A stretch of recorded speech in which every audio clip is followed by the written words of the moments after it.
La Guardia Revolucionaria Islámica pasó 40 años construyendo la trampa perfecta. Cerraron el estrecho de Hormuz, colocaron las minas y finalmente la trampa se les cerró en el tobillo.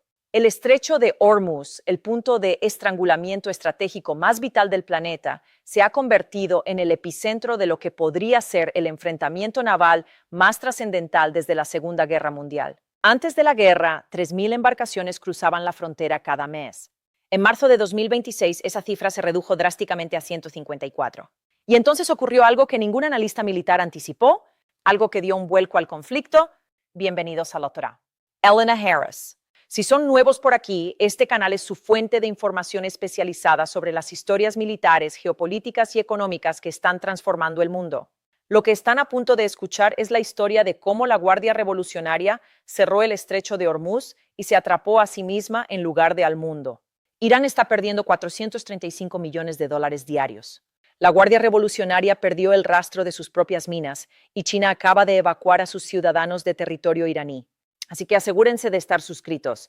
Pulsen el botón de suscripción ahora mismo porque este es el análisis más completo del conflicto de Hormuz que encontrarán en cualquier lugar. Lo que suceda a continuación determinará el futuro del poder en Oriente Medio durante una generación. Permítanme explicarles lo que realmente está ocurriendo porque los principales medios de comunicación apenas rozan la superficie. Recordemos finales de febrero de 2026. Estados Unidos e Israel lanzaron una campaña aérea coordinada contra Irán.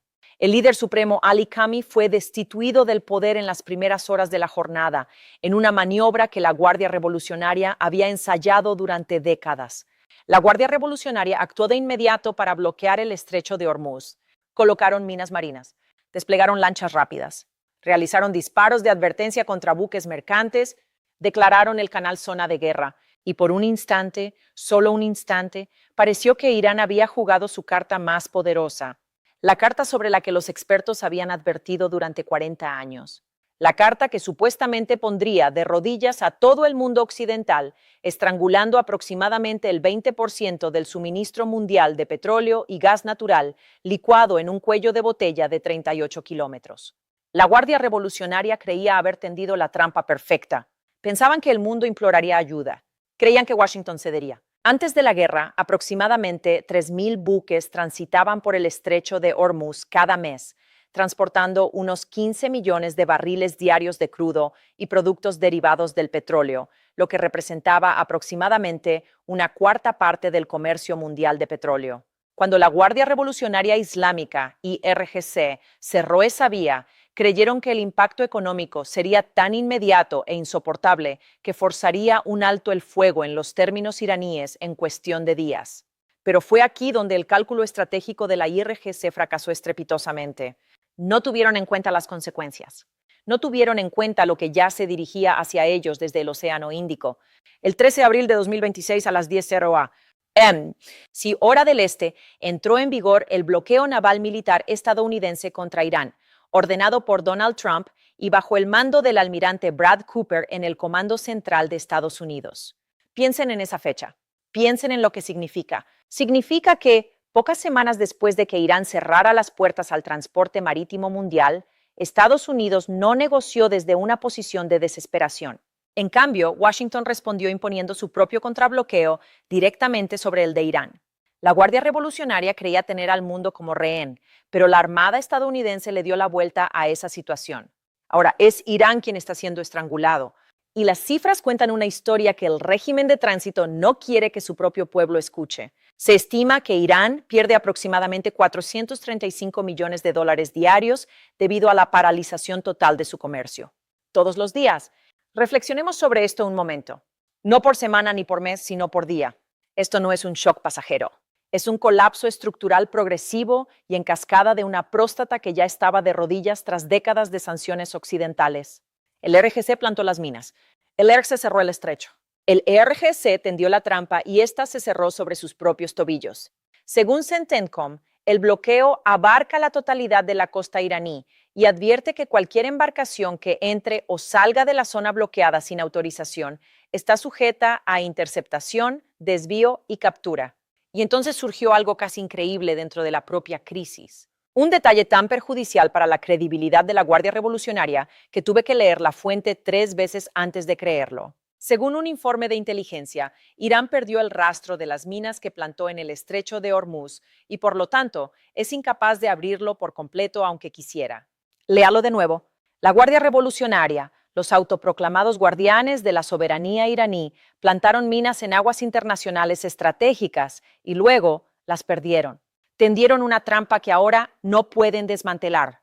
Crearon una crisis que ahora no pueden controlar. Y este detalle, oculto en las evaluaciones de inteligencia e ignorado en gran medida por los principales medios de comunicación, lo dice todo sobre la competencia operativa de la fuerza que se ha estado presentando como la organización paramilitar más poderosa de Oriente Medio.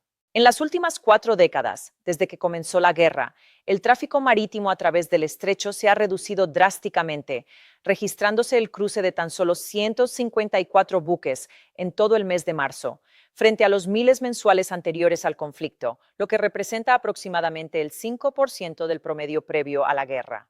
El sistema global notó que la escasez de combustible en Asia comenzó a acelerarse. Los precios del petróleo superaron los $100 por barril. Y en lugar de la rendición que se esperaba de Washington, se produjo la respuesta opuesta, una respuesta que aún se está desarrollando. Una respuesta de tal magnitud que ha reestructurado físicamente el equilibrio del poder naval en toda la región en cuestión de semanas. Esto es lo que la Guardia Revolucionaria nunca evitó. Simularon el pánico económico occidental. No imitaron la supremacía naval estadounidense, que llegó con 3 portaaviones, submarinos nucleares de ataque clase Virginia, destructores desminadores y 15,000 efectivos listos para el combate, todos convergiendo simultáneamente desde múltiples rutas oceánicas. Y lo que esa armada ha supuesto para la posición estratégica de Irán no es solo un acontecimiento militar, es un terremoto geopolítico.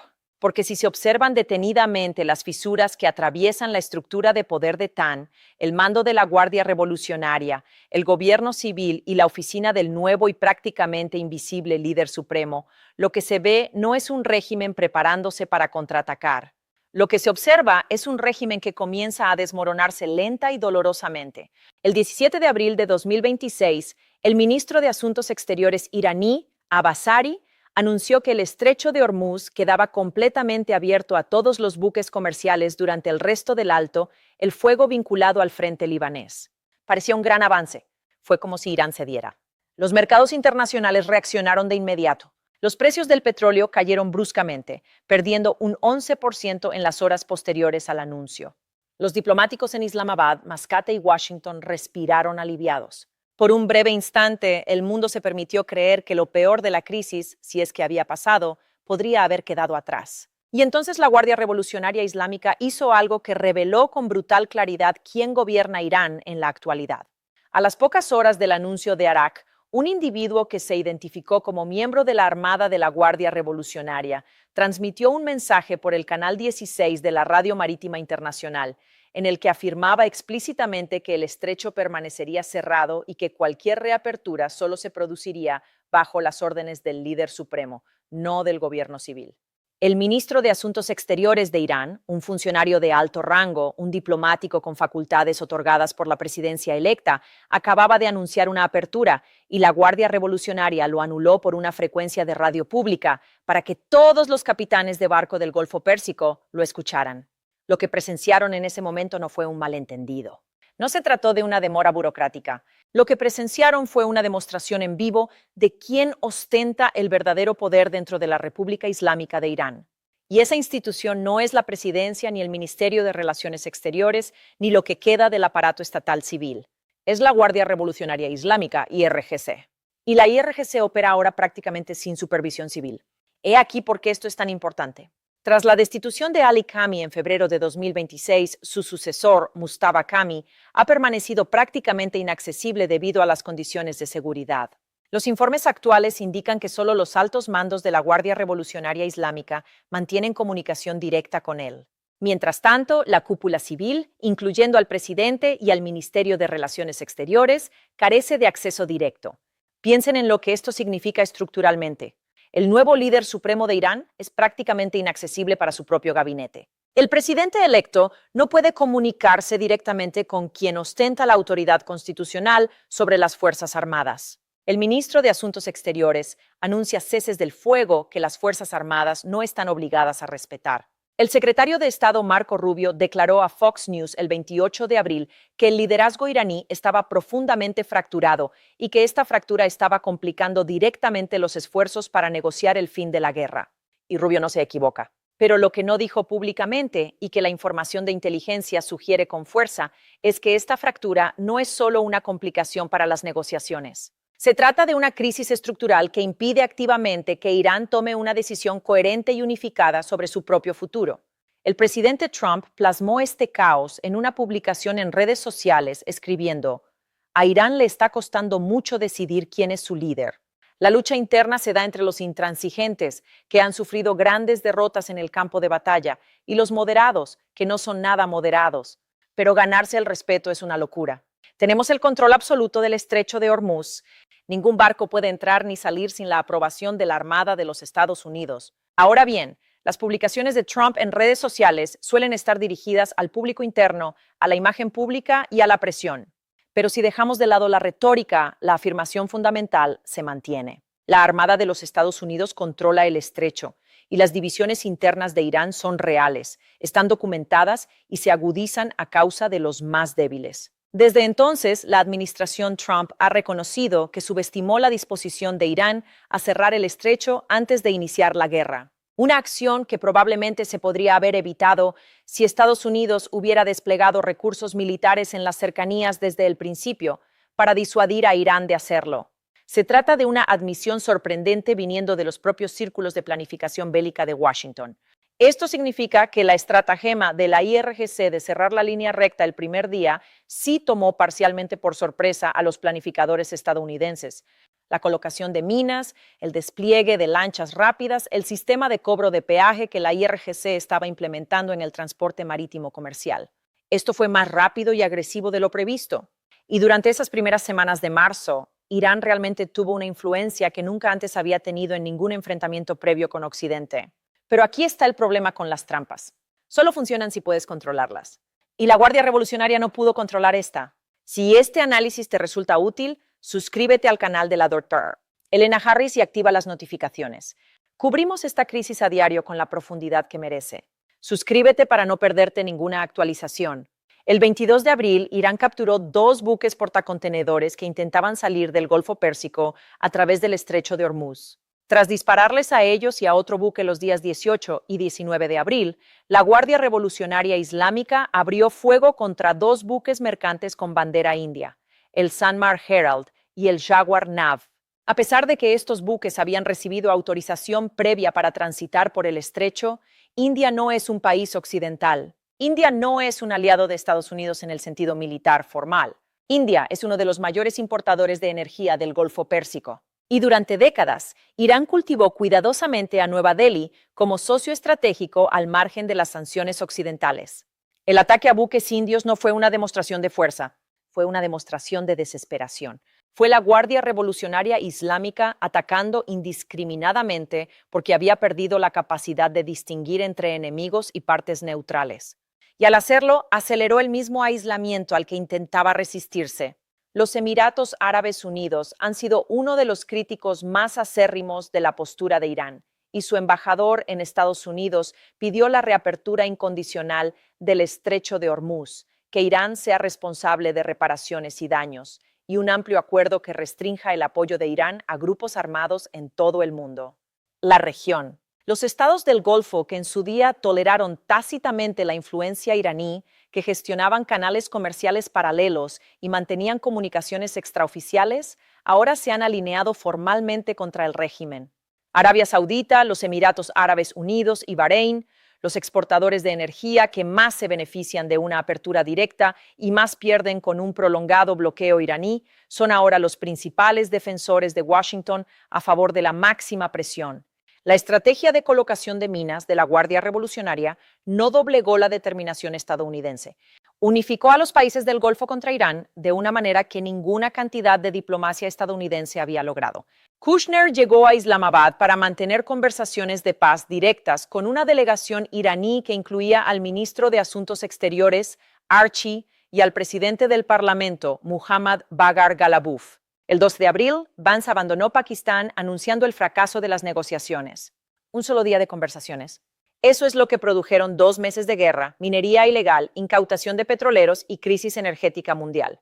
La razón principal de su fracaso fue la misma por la que han fracasado todas las negociaciones con este régimen: la insistencia de Irán en separar el tema nuclear del tema del estrecho de Hormuz. La última oferta de Trump proponía abrir el estrecho si Estados Unidos levantaba el bloqueo naval, pero exigía que las negociaciones nucleares se pospusieran por completo.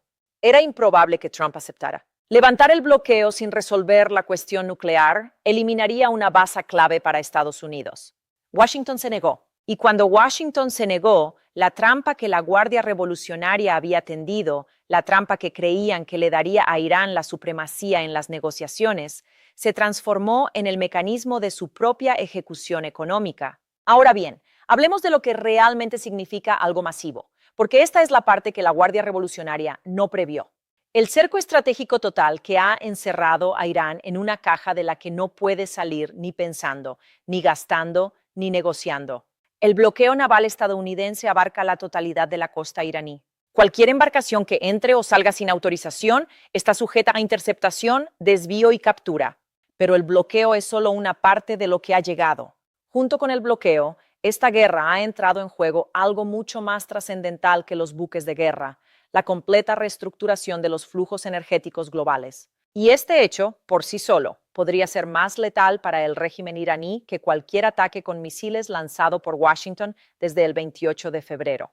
Durante años, de forma discreta y constante, desafiando abiertamente las sanciones estadounidenses, China compraba petróleo iraní con un gran descuento. Antes de la crisis, Irán exportaba aproximadamente 1,44 millones de barriles diarios a China, con un descuento de entre 8 y 10 dólares por barril en comparación con el crudo Brent. Ese acuerdo fue el salvavidas económico de Irán, el oxígeno financiero que mantuvo al régimen a flote durante cada ronda de sanciones occidentales. Sostuvo el presupuesto de la Guardia Revolucionaria, financió sus redes de aliados en toda la región y le dio a Trump la ilusión de profundidad estratégica en su relación con Pekín. Ese acuerdo ahora está prácticamente muerto y la forma en que murió merece toda su atención. A principios de marzo de 2026, Irán permitió el paso exclusivo de buques chinos por el estrecho, extendiendo un corredor especial hacia Pekín, una ruta preferencial a través del campo minado. En esencia, Irán le decía a China: si ustedes son diferentes, están protegidos. Era la última base importante que Trump tenía con la segunda economía más grande del mundo. Y Pekín tomó ese corredor, cargó sus barcos y comenzó a evacuar a sus ciudadanos de Irán. Cuando un país con el peso estratégico de China empieza a retirar físicamente a su propia gente de tu territorio durante una guerra, no está expresando preocupación. Está dictando sentencia. Está comunicando a todos los gobiernos del mundo que no cree que el Estado iraní pueda garantizar la seguridad básica. China condenó públicamente el bloqueo naval estadounidense y discretamente ajustó su estrategia de abastecimiento energético, alejándose del crudo iraní sancionado. Porque cuando la Armada estadounidense bloquea físicamente los buques petroleros, la lógica es simple: ¿para qué luchar por petróleo iraní con descuento cuando los Emiratos Árabes Unidos producen volúmenes ilimitados de crudo totalmente legal, sin exposición a sanciones ni riesgo de minas? El puente energético entre Pekín y Irán se desvió y este último no tuvo respuesta. El 7 de abril, China y Rusia vetaron una resolución del Consejo de Seguridad de la ONU que habría reforzado la seguridad marítima en el estrecho. Le brindaron a Irán protección diplomática en la ONU y luego modificaron su comportamiento de tal manera que dicha protección se volvió meramente simbólica. Rusia no puede abrir el estrecho, no puede reemplazar a China como proveedor energético de Irán, ni puede desafiar el bloqueo estadounidense. Moscú no tiene intención de iniciar una confrontación militar directa con Estados Unidos por un régimen iraní que ya muestra señales de colapso interno. Los oficiales militares estadounidenses están desarrollando nuevos planes de contingencia para atacar las capacidades de Irán en el estrecho. Si el alto, el fuego actual fracasa. Y a puerta cerrada, el Pentágono está diseñando el marco operativo para lo que vendrá después. El subcomandante de la Armada de la Guardia Revolucionaria advirtió que ante cualquier nueva acción militar estadounidense, la Guardia Revolucionaria desplegaría nuevas capacidades e incendiaría buques estadounidenses. Esa es la declaración pública, desafiante, inquebrantable y amenazante. pero Trump escribió el 29 de abril que Irán había informado directamente a Estados Unidos que se encuentra en estado de colapso y solicita con urgencia la apertura del estrecho. La misma institución que amenaza con incendiar buques estadounidenses suplica en privado que se abra el estrecho porque la economía se está desmoronando. Esto no es una contradicción. Es la característica definitoria de un régimen que ha perdido una dirección estratégica coherente. El desafío público es la forma en que la Guardia Revolucionaria se dirige a su base más radical. La desesperación interna es la realidad que se filtra por todos los canales extraoficiales. Y esa brecha entre la postura pública y la realidad privada es el punto más peligroso de esta crisis, porque los regímenes que pierden la capacidad de conciliar lo que dicen con lo que enfrentan cometen errores de cálculo catastróficos. La Guardia Revolucionaria perdió el rumbo, desautorizó a su propio ministro de Asuntos Exteriores en la radio pública y ahora recibe órdenes de un líder supremo al que el gobierno civil no puede contactar directamente. Esta es precisamente esa clase de institución en ese preciso momento. La fuerza nueva más significativa que ha entrado en este conflicto no es un sistema de armas. Es el colapso total de la lógica estratégica de Irán. La Guardia Revolucionaria iraní construyó toda su doctrina de disuasión sobre la premisa de que cerrar el estrecho sería tan catastrófico económicamente que ninguna administración estadounidense se atrevería a responder con toda su fuerza.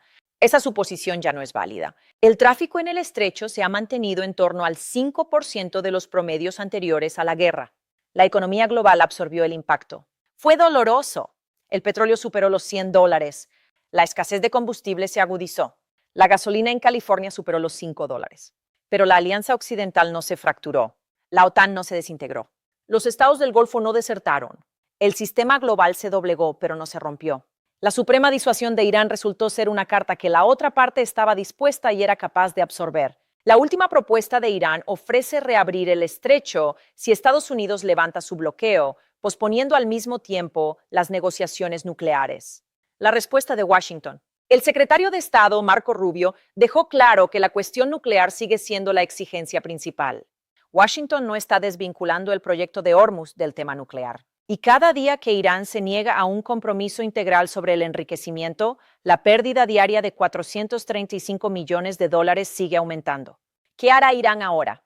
El régimen tiene tres opciones: rendirse en los términos de Washington, abandonando el enriquecimiento de uranio y aceptando inspecciones intrusivas, o intensificar la actividad militar, activando los planes de contingencia que el Pentágono está ultimando cuando el 60% de la armada de la Guardia Revolucionaria ya ha sido destruida, o continuar la lenta y dolorosa implosión interna. Por defecto, los intransigentes y pragmáticos luchan por la supremacía en pasillos que el propio líder supremo no puede supervisar por completo. El gobierno civil anuncia políticas que la Guardia Revolucionaria revierte en cuestión de horas. La economía pierde cientos de millones diariamente, mientras que el régimen insiste en que la resistencia está ganando. El estancamiento fundamental se mantiene. Ninguna de las partes ha cedido por completo, pero solo una está sufriendo graves pérdidas económicas, y no es Washington. Este es el riesgo, a menudo ignorado. El momento más peligroso no es cuando Irán es fuerte, sino cuando está lo suficientemente débil como para estar desesperado, pero aún no lo suficiente como para rendirse. Sembrar minas en una ruta marítima y luego perder de vista a quienes las utilizan no es propio de un adversario calculador. Se trata del comportamiento de una institución que opera más allá de su capacidad, tomando decisiones con mayor rapidez de la que su estructura de mando puede procesar. Una institución en ese estado, acorralada y dirigida por un líder supremo que está lesionado y prácticamente inaccesible, es precisamente el tipo de institución que puede cometer errores de cálculo catastróficos en una sola tarde. Irán dedicó 47 años a construir un estado revolucionario basado en la fuerza. Al mismo tiempo, se suponía que la trampa era el camino recto.